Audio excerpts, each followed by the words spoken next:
प्राचीन समय की बात है। एक राज्य में एक राजा राज करता था। उसका राज्य खुशहाल था। धन धान्य की कोई कमी नहीं थी।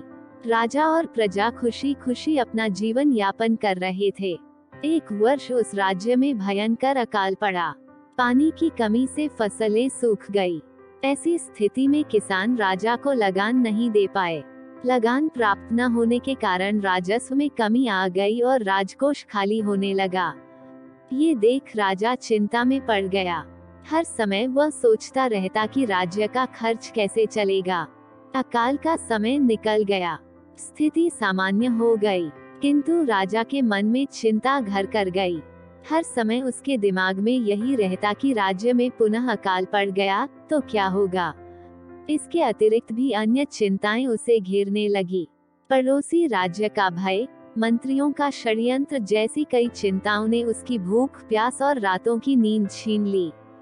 वह अपनी इस हालत से परेशान था, किंतु जब भी वह राजमहल के माली को देखता तो आश्चर्य में पड़ जाता। दिन भर मेहनत करने के बाद वह रूखी सूखी रोटी भी पेट भरकर खाता और पेड़ के नीचे मजे से सोता। कई बार राजा को उससे जलन होने लगती। एक दिन उसके राजदरबार में एक सिद्ध साधु पधारे। राजा ने अपनी समस्या साधु को बताई और उसे दूर करने के लिए सुझाव मांगा। साधु राजा की समस्या अच्छी तरह समझ गए थे। वे बोले, राजन, तुम्हारी चिंता की जड़ राजपाट है। अपना राजपाट पुत्र को देकर चिंता मुक्त हो जाओ। इस पर राजा बोला, गुरुवर, मेरा पुत्र मात्र 5 वर्ष का है। वह अबोध बालक राजपाट कैसे संभालेगा? तो फिर ऐसा करो कि अपनी चिंता का भार तुम मुझे सौंप दो। साधु बोले। राजा तैयार हो गया और उसने अपना राजपाट साधु को सौंप दिया। इसके बाद साधु ने पूछा, अब तुम क्या करोगे? राजा बोला, सोचता हूँ कि अब कोई व्यवसाय कर लूं, लेकिन उसके लिए धन की व्यवस्था कैसे करोगे? अब तो राजपाट मेरा है, राजकोष के धन पर भी मेरा अधिकार है, तो मैं कोई नौकरी कर लूंगा। राजा ने उत्तर दिया, ये ठीक है, लेकिन यदि तुम्हें नौकरी ही करनी है तो कहीं और जाने की आवश्यकता नहीं। यही नौकरी कर लो। मैं तो साधु हूँ, मैं अपनी कुटिया में ही रहूंगा।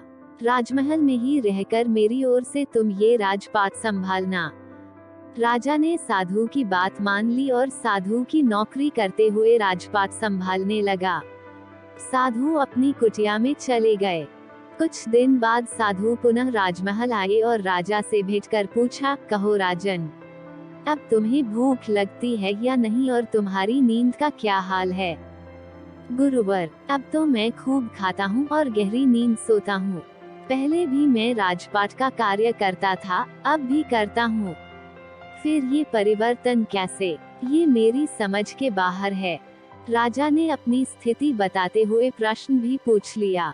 साधु मुस्कुराते हुए बोले, राजन, पहले तुमने काम को बोझ बना लिया था और उस बोझ को हर समय अपने मानस पटल पर ढोया करते थे, किंतु राजपाट मुझे सौंपने के उपरांत तुम समस्त कार्य अपना कर्तव्य समझकर करते हो, इसलिए चिंता मुक्त हो। सीख, जीवन में जो भी कार्य करें अपना कर्तव्य समझकर करें, न कि बोझ समझकर। हमारी ये कहानी आपको कैसी लगी हमें कमेंट में जरूर बताएं।